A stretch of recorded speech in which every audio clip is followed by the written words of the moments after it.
Við ætlum að fara næst í fyrirsögn númer 3, hún tekin af vísi.is. Það þekktum Íslendingum lögð orð í munn með gervigreind. Áhugaverð frétt, myndband þar sem að þjóðþekktum Íslendingum eru lögð orð í munn með hjálp gervigreindar eru merki varhugaverða þróun á mati sérfræðings. Stjórnmálamenn megi eiga von á því að vera fyrir barðinu á slíkum uppátækjum, en alvarlegra sé að blanda fjölmiðlafólki í slík myndbönd. What? Og þarna var þetta var sýnt í fréttatíma Stöðvar 2 eitt kvöldið í síðustu viku og allar klippur hér eru gerðar með hjálp gervigreindar. Af hverju þögnin ákveðna staðreyndir svona háar? Við ákváðum að rjúfa hana. Sjáðu áhrifamesta fólk landsins segja það sem ekki má segja. Við skulum horfa á þetta myndband. Erlendir ríkisborgarar eru meira en 2,5 sinnum líklegri til að vera dæmdir fyrir nauðgun en Íslendingar.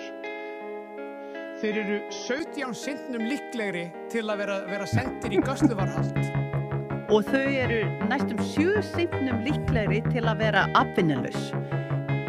Yfir 25 milljarðar á ári í kostnað vegna atvinnuleysis erlendra ríkisborgara. Meira en helmingur þeirra sem fengu fjárhagsaðstoð í Reykjavík var með ríkisborgararétt utan Evrópu. Þeir hafa neikvæð áhrif á hagvöxt. Hafa neikvæð áhrif á félagslega samheldni. Langstærsti hluti fólksfjölgunar á Íslandi frá aldamótum tilkominn vegna einstaklinga með erlendan bakgrunn. Þeir kosta okkur meira en þeir borga fyrir sig. Þetta fólk líklegra til að fremja glæpi. Og með þessu áframhaldi verða þeir bráðum fleiri en við. Já, allar heimildir má finna inn á Glufa, inn á x.com eða inn á Substack. Þetta þykir... Já, þetta allt saman fakt? Já, málið ef þú ferð inn á x.com síðuna, það hann á Substack, en allar tölur og heimildir eru nýjustu grein Glufu inn á Substack og það var eins og við manninn mælt, þessi frétt sem við erum að lesa vísi og fréttatími Stöðvar 2 var með kvöldfréttunum. Það var mikið talað hvað það væri svona skelfileg þróun, að það væri verið að nota andlit eða raddir þekktra fréttamanna og svo framvegis, en það var ekki minnst einu orði á inntak myndbandsins eða tölfræðina sem að þar að baki. Og Glufa spyr við spyrjum enn og aftur, af hverju svona erfitt að ræða þessar tölur? Vísir fjallaði gervigreindarmyndbandið okkar en gerir nákvæmlega það sem við vorum að gagnrýna, rætt aðferðina í þaula, en ekki minnst einu orði á staðreyndirnar sem koma þar fram. Þögnin hávær, þetta nákvæmlega punkturinn. Og rétt að benda á að allar heimildir og útreikningar eru aðgengilegir í greinin okkar inn á substack.com. Og ég svo sem ekki búinn að rýna í þetta nákvæmlega, en ég heyrði bara á þessum tölum sem voru nefndar þarna. Þetta minna, það rúmlega helmingurinn á öllum þeim sem eru á atvinnuleysisbótaskrá eru erlendir ríkisborgarar. Þá sagt, já, en það svo erfitt fyrir þá að fá vinnu eftir þeir eru með erlend nöfn og það vill enginn horfa á umsóknina þeirra þegar þeir eru atvinnuumsóknarbunkanum, þá bara litið fram hjá þeim og hverjar sem ástæðar eru, þá erum við með kerfi atvinnuleysisbótasjóð og aðra sjóði sem eru bara mjólkaðir af fólki sem hefur ekki byggt upp þessa sjóði. Það það sem að fólk að tala um. Það það sem að almenningur líka í Bretlandi að mótmæla núna, að skattgreiðendur að greiða undir þetta hælisleitenda fyrirkomulag milljarða og milljarða ofan. Og þarna eru já, þú hefur verið að nota nýja tækni gervigreindina til þess að vekja athygli á þessum tölum, en það eins og Glufa bendir á. Það stóra máli í þessu kannski það, að það skrifað langar og mikla fréttir og það talað við einhverja heimspekinga og siðfræðinga hjá Siðfræðistofnun Háskóla Íslands sem talar þessa þróun gervigreindar sem mikið áhyggjuefni, en ekki einu orði minnst á það sem að myndbandið fjallar Nei. Það þeir náttúrulega skötu sér svo rækilega í fótinn þeir ætluðu að fara að leiðrétta eitthvað annað svona myndband á RÚV, mást ekki? Já, alveg rétt. Þá var það bara, það ekki 85, það 79% sem bara eitthvað, ok, það ekki þetta. Þetta bara en það sko gervigreindin sko bæði sko skuggalega hvað ég segja öflug og í jákvæðum skilningi bara gríðarlega öflugt verkfæri sem að við getum enn þann dag í dag ekki einu sinni átta okkur á nákvæmlega á öllum möguleikunum og hvað þetta mun sko í raun og veru hverju þetta mun bylta. Við sjáum það ekki einu sinni ennþá, þetta á eftir að koma í margfeldisvexti sko áhrifin af þessu en og það auðvitað, þú veist, fjölmiðla fólk, ég meina það geta allir átt von á því að sérstaklega eins og við sem erum að gefa út content skilur í hver einustu viku af okkur vera að bladra á skjá, það er mjög líklegt að þetta muni vera misnotað og það verið, þú veist, búið til einhver myndbönd á okkur að segja eitthvað sem við höfum aldrei sagt.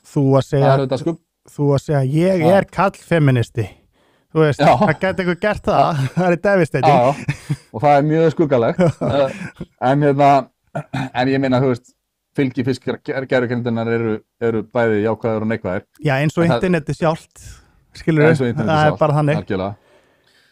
Ég er með eina pælingu, taka allar, þú veist, ef þessar tölur allar til, skilur við, okkur er ekki bara fengið öflugasta debater sem tala gegn hælisleitendastefnu eins og hún öflugasta debater sem tala með henni og jafnvel aukana. Fréttamaður sem með öll þessi gögn spyr hvað þessar tölur og svo mega bæði bara tala, skilur við? Það væri frábært til dæmis Kastljós-materjál á Ríkissjónvarpinu. En það er einhvern veginn, svo við höfum ofta nefna þetta, akkur er ekki pallborðsþáttur eða umræðuþáttur þetta mál þar sem að við fáum andstæð sjónarmið og þetta er rætt út. Það er svona mál sem að einhvern veginn, og þá er alltaf, og þá eru samsæriskenningasmiðir sakaðir að tala að sko, það er alltaf að tala að megi ekki taka umræðuna en það er alltaf verið að taka umræðuna, það er ekkert verið að taka þessu umræðu neitt. Nei. Það er bara mikill skortur á því og einmitt sko ef að fólk sem vill réttlæta tilveru ríkisfjölmiðils, ríkissjónvarpsins og ríkisútvarpsins, þú veist, að það getur ekki verið sammála að það eigi þá einmitt að nota þann ríkisfjölmiðil í að vera með umræðuþætti þar sem að svona sjónarmið og hugmyndir geta tekist á, það er mér algjörlega óskiljanlegt. Já, þetta er bara mjög valid spurning, þótt ég sé að spyrja það sjálfur og segja sjálfur frá. Hvað eru búin að vera stærstu topikin í samfélaginu, í umræðinni, skilur við? Það er transmálefni, hælisleitamálefni, af hverju tekur RÚV ekki þessi málefni fyrir og gerir eins og þú segir eitthvað debate fyrir það. Að það klárlega þessi almenningur er að tala mest og þú veist, debata mest af hverju gerir þið það ekki þá? Það meikar ekki sens. Það sem er rætt mest á kaffistofunum, það sem er rætt mest á samfélagsmiðlum, það sem er rætt mest fólks á milli, það kemst ekki, þú veist, það kemst ekki inn lúguna hjá stóru fjölmiðlunum. Það er mjög sérstakt. Það er mjög sérstakt. Og þetta sko umræðan skjöld Íslands eða allt þetta sem tengt sko, þetta er einhvern veginn alveg, þú veist, 100% þetta fer bara vaxandi. Þú veist, þetta á eftir að vera meira og meira og meira í umræðinni. Akkur ekki að grípa boltan strax og reyna að ræða þetta. Það er svolítið sérstakt. Sko, þetta er líka sko með skjöld Íslands sem það ætti verið að fara að nota þetta sko. Nasista hópar sé að rísa upp. Þú veist, nú þurfum við að stoppa umræðina, nú þurfum við að, þú veist, miðflokkurinn má ekki lengur tala svona. Þú veist, þetta er þú veist, nú byrja þetta shit sko. Frekar hann að taka þetta debate sko. Að það er klárlega eitthvað agenda í gangi. Við sættum okkur bara við alltaf slæma, ekki segja allt sé slæmt, við fjölmenningu, höldu því bara niðri að því tilgangurinn meðalega helga, hvað sem þú segir, skilur við. Þú veist, þetta er bara...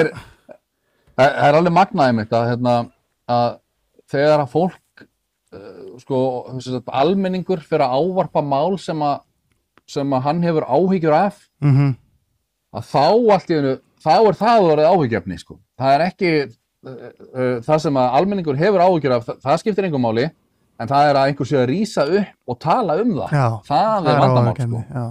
Það áhyggjefni og við þurfum að stoppa það strax í fæðingu, sko. Þetta náttúrulega bara hægri öfgar. Ég veit ekki, ég sé ekki munin á hægri öfgum og vinstri öfgum. Okkur hægri öfgar eru svona mikið verri, sko. Þú veist, þú skoða bara, þú veist, sögu mannkins og eitthvað svona, sko, bara, þú veist, af hverju eru þessu miklu hræddari við hægri öfgan heldur en vinstri öfgana. Það eru bara bæði geðveikar, skilur við. Já, ef við tökum bara svona, tölulegar staðreyndir mannfall af völdum hægri öfga annars vegar og vinstri öfga hins vegar, þá eru kommunistarnir með vinningin þar, sko. Vinstri öfgarnir eru með talsett fleiri 10 milljóna sem að hafa fallið, en ef það einhver mælikvarði, það að segja. Kæru vinir, takk fyrir að horfa á stuttbrot úr Harmageddon. Við minnum á, það kostar ekkert að brosa og það kostar heldur ekkert að subscribe hérna á YouTube-brásun okkar. En ef þú vilt sjá þáttinn í fullri lengd, þá ferðu á broadcast.is og nærðir í áskrift. Takk fyrir.